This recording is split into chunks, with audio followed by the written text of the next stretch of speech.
Nú komið að rauða þræðinum með Ásmundi Magnússyni lækni. Með bókina Blóðsáttmálinn eftir Sten Nilsson kennara til hliðsjónar gerir Ásmundur leit að rauða þræði Biblíunnar. Hann tekur okkur inn í fortíð Ísraelsmanna og rannsakar hefði þeirra og fórnarathafnir. Hér umsjónarmaður þáttarins, Ásmundur Magnússon.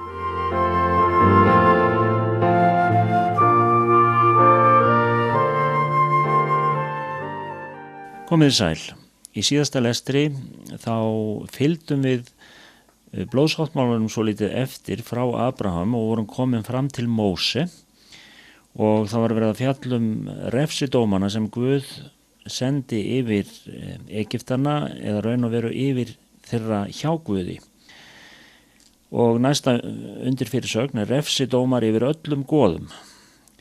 Erfiðleikarnir aukast vegna þess að hjarta faraós forherðist. Plágur fylgja í kjölfarið sem kosta mannslíf og sem eyðileggja lífsnauðsynjar, haglið og yngisbretturnar. En Faraó lætur ekki undan. Þess vegna dómur felldur yfir stærsta guði þeirra, sólinni.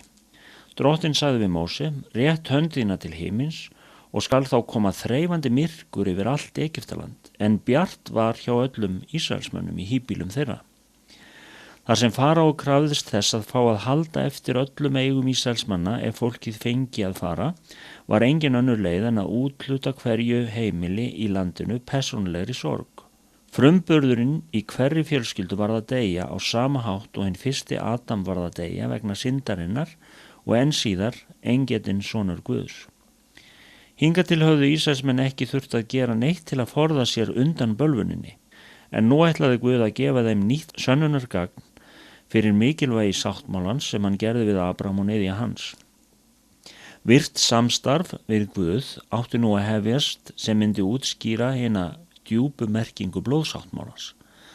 Drottinn hafði sagt að hann myndi fara allt Egyptaland og deyða alla frumburði í Egyptalandi, bæði menn og fénað, og refsidóma vil ég láta koma fram á öllum goðum Egyptalands. Ég er Drottinn. Takið eftir orðunum og refsidóma vil ég láta koma fram á öllum goðum Egyptalands. Það hefur áður komið fram að dýr og náttúruöfl voru tilbeðin eins og goð, en Faraó var einnig álitinn vera holdgun guðdóms og var því tilbeðin. En nú skildi þessi guðdómur einnig tekin fyrir og fá sína refsingu, mitt á meðal þeirra sem dýrkuðu hann. Frumgetinn sonur Faraós var einnig dýrkaður og talinn Guð, holdi klæddur, en nú skildi það sannast að hann væri jafn dauðlegur og hver annar. Guð hafði sagt, ég hef sannarlega séð ánauð þjóðar minnar í Egyptalandi og heyrt hversu hún kvenkar sér og kveinar undan þeim sem þrælka hana. Ég veit hversu bátt hún á. Ég er ofanfarin til að frelsa hana. Þetta er í 2. Mósebók 3:7-8. Guð opinberar frelsunar áætlun sína fyrir Móse og kemur fram sem Guð kraftaverkana. Lífsnauðsynlegt að virða sáttmálan. Leið gerir Guð Móse það ljóst á áhrifamikinn hátt hversu mikilvægt það er að halda sáttmálan heilagan. Það munaði litlu að illa færi fyrir Móse og öllu fólkinu vegna þess að Móse hirti ekki að umskera elsta son sinn. Þegar Móse var á leið til Faraó til að krefjast þess að hann léti fólkið laust, bar svo við, stendur, í gistingarstæði einum að Drottinn réðst í móti honum og vildi deyða hann. Til að blóðsáttmáli virki er fullkomin trúmennska nauðsynleg. Og þetta með umskurnina var mjög mikilvægt. Það var vitnisburðurinn að viðkomandi tilheyrði Guði. Samfélagi var innsiglað með blóði. Ef Móse hefði ekki bætt fyrir mistök sín, hefði hann opnað dyr fyrir Satan sem hefði haft alvarlegar afleiðingar. Núna voru síðustu forvöð að öðlast dýpri skilning á blóðsáttmálanum. Eftir þessa löngu dvöl í Gósenlandinu hafði velmegunin gert fólkið andlega ómeðvitað stöðu sína sem eignar líður Guðs. Það stóð því ráðþrota þegar þjáningar og ofsóknir mættu því. Það var orðið svo rótfast í útlandinu að það hafði enga löngun til að fara heim til landsins sem Guð ætlaði því. Þegar óvinnurinn gerði árás og mikil neyð kom yfir líð Guðs fannst honum hann bjargarlaus þó svo hann væri bundinn sáttmála við Guð almáttugan. Það eina sem fólkið gat gert var að hrópa á hjálp. Ef líður Guðs missir virðinguna fyrir sáttmálanum við hann, Er ekki erfitt fyrir djöfulinn að leggja alls konar plágur á hann og taka frá honum börn, hús, velgengni og heilsu. Drottinn segir í orði sínu að líður hans verður afmáður af því að hann hefur enga þekkingu á blóðsáttmálanum. Og það sjáum við í Hósea 4. kafla 7. versi. Endurnýjun á skilningi fólksins á blóðsáttmálanum var alger nauðsyn. Þess vegna leiðbeinir Guð Móse þessa afgerandi athöfn sem átti að undirbúa fólkið fyrir brottförina. Drottinn sagði: talið til alls safnaðar Ísraelsmenn og segið: á 10. degi þessa mánaðar skal hver húsbóndi taka lamb fyrir fjölskyldu sína, 1 lamb fyrir hvert heimili. Það mátti ekki taka hvaða lamb sem var, heldur átti það að vera gallalaust, hrútlamb veturgamalt.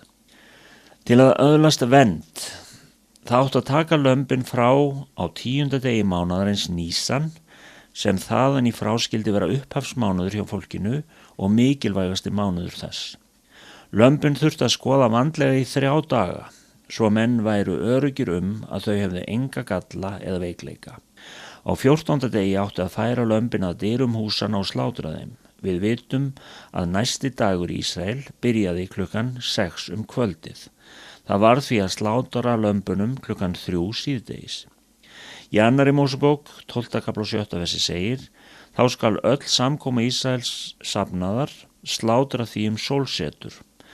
Þá skulu þeir taka nokkuð af blóðinu og ríða því á báða dyrustafi og dyrutré húsa þeirra, þar sem þeir eta lambið. Sömu nóttuna skulu þeir eta kjötið steikt við eld, með ósýrðu brauði og beiskum jurtum skulu þeir eta það.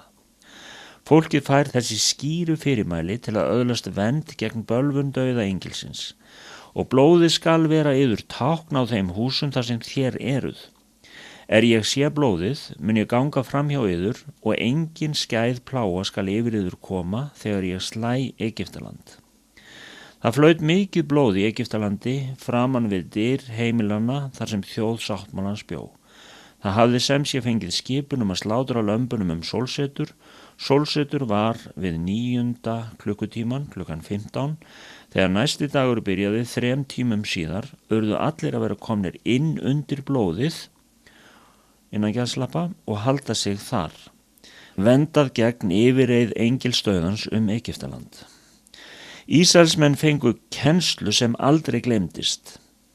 Sáttmálinn við Abraham og niðja hans endurnýjaðist í meðvitund fólksins og það átti eftir að marka dýpri spor í heimsögunni en nokkuð annað. Eigi að síður á líður Guðs eftir að misskilja dýpstu þýðingu sáttmálans allt til hinna síðustu tíma, þegar þeir sem eftir munu loksins nýta sér þá frelsun sem brottförinni úr Egyptalandi var ætlað að boða á raunsæjan hátt. Lítum nánar á boðunina dauða lambsins. Það var gefin út reglugerð: gallalaust lamb, ekkert bein í því má brjóta. Allur söfnuður Ísrael skal svo gjöra. Kjötið skal steikt við eld, höfuðið með fótum og innyflum. Þér skulu vera girtir lendariður og hafa skó á fótum og staf í höndum. Þér skuluð eta það í flýti. Blóðið skal vera yður tákn. Ég sé blóðið, mun ég ganga fram hjá yður og engin skæðplága skal yfir yður koma.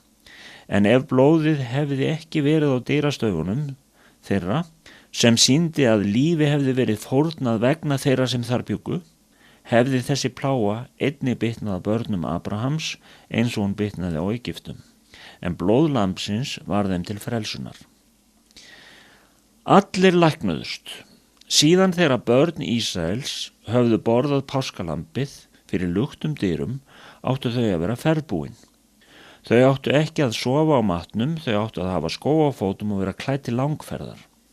En hvað áttu að gera við þá veiku og illa leiknu? Þrælahaldið og misþyrmingarnar höfðu farið mjög illa með líkami margra.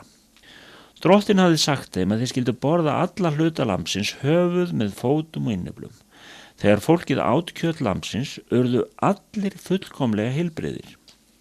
Biblían segir, og íslensku þýðingun stendur í Sálmi 105:37, Guð leitið á út með silfri og gulli og enginn hrasaði af kynnkvíslum hans. En ef við lesum erlendar þýðingar, þá sjáum við að í raun og veru þá var enginn sjúkur eða með neinn krankleika af öllum líðnum. Og svo les ég úr bókinni: enginn var veikur eða bæklaður lengur, enginn var öðrum til byrði. Þetta var stórkostlegt kraftaverk ef haft í huga að allt þetta fólk hafði lifað við óvenjulega erfiðar aðstæður, orðið verið slysum, verið slegið með svipum og líkamlega slitið af þungum byrðum. En eftir þessa máltíð voru allir ferðbúnir. Þegar þeir gengu út úr landinu vantaði engan í fjölskyldunar. Öllum var bjargað fyrir blóð lambsins og allir hafðu lambið steikt við eld í líkömum sínum sem gaf þeim heilsu og kraft til langrar ferðar.